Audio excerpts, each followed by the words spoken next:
بالله من الشيطان الرجيم. وإذ قال إبراهيم رب اجعل هذا البلد آمنا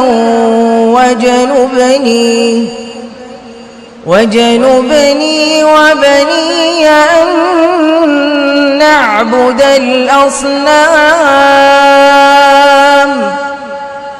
رب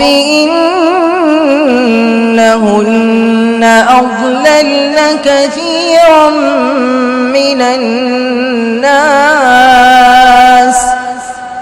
فمن تبعني فإنه مني ومن عصاني فإنك غفور رحيم. ربنا إني أسكنت من ذريتي بواد غير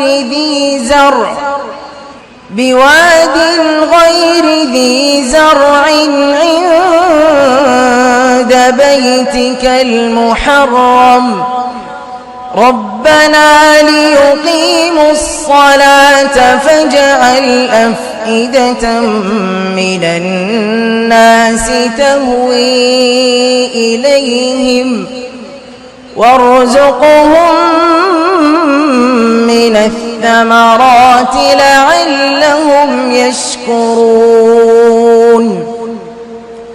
ربنا إنك تعلم ما نخفي وما نعلن وما يخفى على الله من شيء في الأرض ولا في السماء.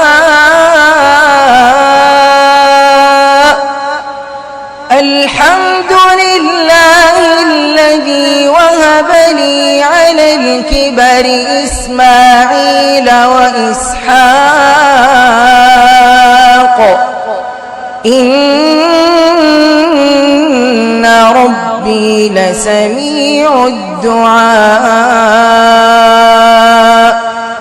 رب اجعلني مقيم الصلاة ومن ذريتي ربنا وتقبل دعاء.